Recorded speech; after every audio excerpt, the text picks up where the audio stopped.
తక్కువ బడ్జెట్తో వ్రతం చేసుకోవాలనుకుంటున్నారా? అయితే ఈ వీడియో మొదటిసారి వ్రతం చేసుకున్నాను కాబట్టి చాలా తక్కువ బడ్జెట్లో అంటే 500 లోపే నేనైతే వ్రతం చేసుకున్నాను. ఎక్కువ హడావిడి లేకుండా చాలా సింపుల్గా ఇలా వ్రతం చేసుకున్నాను. ముఖ్యంగా మొదటిసారి వ్రతం చేసేవాళ్ళు ఈ వీడియో మీకు చాలా యూజ్ అవుతుంది. వీడియో ఎండ్ వరకు చూడండి. స్టెప్ బై స్టెప్ పూజ ఎలా చేయాలో చాలా వివరంగా ఉంది. హలో అందరికీ, ముందుగా మీకు మీ కుటుంబ సభ్యులందరికీ కూడా వరలక్ష్మి వ్రత శుభాకాంక్షలు అండి. నేనైతే ఫస్ట్ టైం నా లైఫ్లో ఈ వ్రతాన్ని చేసుకుంటున్నాను. అది కూడా చాలా తక్కువ ఖర్చులో. ఫస్ట్ వాయనం నా చిట్టి తల్లికి ఇచ్చాను. ఈ వీడియోలో నేను మొదటిసారి వ్రతంలో చాలా సింపుల్గా ఎలా చేసుకున్నాను వీడియో ఎండ్ వరకు చూడండి. చాలా తక్కువ ఖర్చుతో పూజ ఎలా చేసుకోవాలో ఈ వీడియోలో ఇన్ డీటెయిల్గా చూపిస్తాను. ఇక్కడ నా దగ్గర అయితే పీట లేదు, శారీ బాక్సెస్తోనే ఇలా పీటలాగా రెడీ చేసుకున్నాను. కలసం ఫోటో అది కిందకి బెండ్ కాకుండా కింద మామిడాకులు కొమ్మలు అన్నీ సెట్ చేశాను.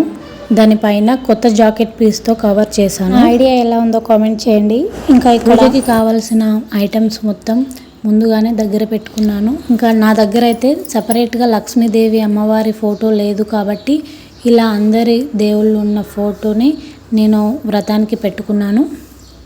ఇంకా బ్యాక్ డ్రాప్ విషయానికి వస్తే న్యాచురల్గా ఇంకా గ్రీనరీగా కనిపించడానికి ఇలా మామిడాకులతో అరటాకులతో సెట్ చేసేసాను. ఫస్ట్ టైం పూజ చేసినప్పుడు ఎవరికైనా సరే భయం అనేది ఉంటుంది. అంటే ఏ స్టెప్ ఫస్ట్ చేయాలి, ఏ స్టెప్ తర్వాత చేయాలి, స్టెప్ బై స్టెప్ ఎలా చేయాలి, కరెక్ట్ చేస్తున్నామా లేదా అన్న భయం అనేది ఉంటుంది. నాకు కూడా సేమ్. ఇంకా కానీ మనసులో అమ్మవారిని తలుచుకుంటూ ఇంకా మంత్రాలు అంటే మనం స్టెప్ బై స్టెప్ చదువుకోలేం కాబట్టి అమ్మవారి మంత్రాలు పాటలు ఫోన్లో పెట్టుకొని ప్రశాంతంగా అమ్మవారిని తలుచుకుంటూ పూజ స్టార్ట్ చేసుకోవాలి. ప్రతి ఒక్కరికి కూడా ఫస్ట్ టైం వ్రతం చేయాలంటే ఎన్నో డౌట్స్ ఉంటాయి కదా. కానీ అమ్మవారి పైన భారం వేసి తల్లిని వ్రతం చేయాలనుకుంటున్నాను అని మనసులో ఒక్కసారి గట్టిగా అనుకుంటే అమ్మవారే కటాక్షిస్తారు. వరలక్ష్మి వ్రతం చేయాలంటే చాలా అదృష్టం ఉండాలి అంటారు. అది కూడా నిజమే. కానీ పూజ ఎంత ఖర్చు పెట్టి చేసామన్నది కాదు, ఎంత భక్తి శ్రద్ధలతో చేసామన్నది చాలా ఇంపార్టెంట్ అన్నమాట. మన శక్తికి తగ్గట్టుగా మన స్థాయికి తగ్గట్టుగా ఇంట్లోనే ఇలా ప్రశాంతంగా పూజ చేసుకోవడం ఎంతో శ్రేయస్కరం. ఇంకా నేను ఇలా పూజ ఎలా చేసుకున్నానో స్టెప్ బై స్టెప్ చూసేయండి. ఇంతకీ వరలక్ష్మి వ్రతం ఎందుకు చేస్తారో వినండి. పూర్వకాలంలో మగధ దేశంలో కుండిన అనే పట్టణం ఉండేది. అక్కడ చారుమతి అనే స్త్రీ ఉండేది. చారుమతి చాలా భక్తి శ్రద్ధలు కలిగిన మహిళ. తన భర్తను అత్తమామలను ఎంతో ప్రేమగా భక్తితో సేవిస్తూ ఉండేది. ఆమె భక్తికి సంతోషించిన ఆ శ్రీ మహాలక్ష్మీదేవి ఒకరోజు చారుమతికి కలలో కనిపించింది. అమ్మవారు చారుమతితో, శ్రావణ మాసంలో వచ్చే శుక్రవారం నన్ను వరలక్ష్మీదేవిగా పూజించు, భక్తి శ్రద్ధలతో వ్రతం ఆచరిస్తే నీకు నీ కుటుంబానికి సకల శుభాలు కలుగుతాయి అని చెప్పింది.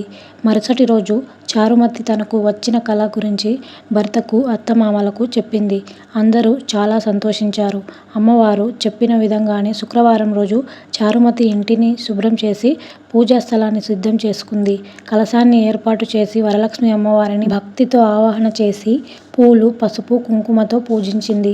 ఆమెతో పాటు మరికొంతమంది స్త్రీలు కూడా వరలక్ష్మి వ్రతాన్ని భక్తి శ్రద్ధలతో ఆచరించారు. వారి భక్తికి సంతోషించిన అమ్మవారి అనుగ్రహంతో అందరికీ సుఖ సంతోషాలు, ఐశ్వర్యం, ఆరోగ్యం, సౌభాగ్యం కలిగాయని ఈ కథ చెబుతుంది. అప్పటి నుండి తమ కుటుంబం సుఖ సంతోషాలతో ఉండాలని, అమ్మవారి అనుగ్రహం తన ఇంటిపై ఉండాలని కోరుకుంటూ స్త్రీలు వరలక్ష్మి వ్రతాన్ని భక్తితో ఆచరిస్తున్నారు. అమ్మవారి ఆశీస్సులు మనందరి కుటుంబాల మీద ఎల్లప్పుడూ ఉండాలని మనస్ఫూర్తిగా కోరుకుందాం. ఓం శ్రీ వరలక్ష్మియై నమః.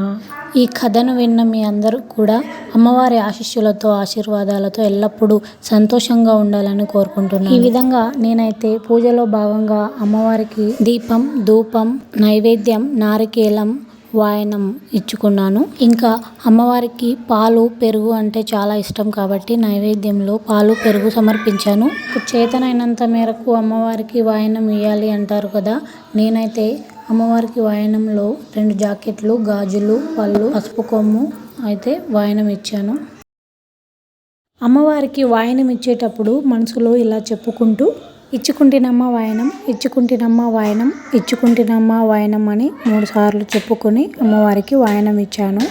హారతి పాటలు వినుకుంటూ అమ్మవారికి హారతి ఇచ్చాను. ఇంకా ఆ టైంలో అయోమయంలో ఏ మంత్రం ఏ పాట గుర్తురాదు మనకు. అందుకే ముందుగానే అమ్మవారి పాటలు ఫోన్లో ప్లే చేసుకుంటూ అమ్మవారికి హారతి ధూపం ఇచ్చాను. ఇంకా అహంకారాన్ని పక్కన పెట్టి అందరి మేలు కోరుతూ అందరికీ అమ్మవారి ఆశీర్వాదాలు ఉండాలని కోరుకుంటూ కొబ్బరికాయ కొట్టాను.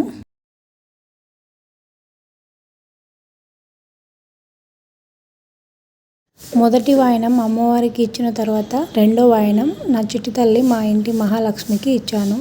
ఇంకా నాకు తెలిసిన 3 ముత్తైదువులకు వాయనం ఇచ్చాను. నా చిట్టి తల్లితో ఆశీర్వాదం కూడా తీసుకున్నాను. ఇక్కడ చిట్టి తల్లి చూడండి ఎంత భక్తితో మొక్కుతుందో.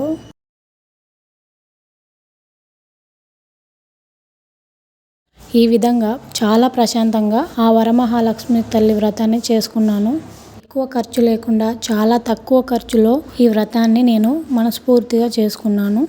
ఈ విధంగా మనకు కావలసిన ఐటమ్స్ అన్నీ ఒకసారి పేపర్లో లిస్ట్ రాసుకొని అందులో మన దగ్గర ఉన్నవి లేనివి చూసుకొని లేనివి మాత్రమే తెచ్చుకుంటే ఖర్చులో చాలా మిగిల్చవచ్చు అని నేనైతే 500 లోపే పూజ సామాను తెచ్చుకొని పూజను ఇలా ఘనంగా జరుపుకున్నాను. ఇంకా పూజ అనగానే ఎంత ఖర్చు పెట్టి అంత హడావిడి లేకుండా ఈ పద్ధతిలో ఫాలో అయిపోండి. చాలా సింపుల్గా వరమహాలక్ష్మి పూజ అయితే చేసుకోవచ్చు. ఈ వారం మిస్ అయిన వాళ్ళు నెక్స్ట్ ఇంకా 2 వీక్స్ టైం ఉంది కదా, ఇలా సింపుల్గా ప్లాన్ చేసుకోండి. ఐ హోప్ ఈ వీడియో మీకు నచ్చిందని అనుకుంటున్నాను. వీడియో నచ్చితే లైక్ చేయడం మర్చిపోకండి. మన ఛానల్ని సబ్స్క్రైబ్ చేసుకోండి. ఇంకా నా బ్యాక్ డ్రాప్ ఐడియా ఎలా ఉందో, పీట ఐడియా ఎలా ఉందో కామెంట్ చేయడం మర్చిపోకండి. మీరు కూడా వరమహాలక్ష్మి వ్రతాన్ని విజయవంతంగా జరుపుకోవాలని కోరుకుంటున్నాను.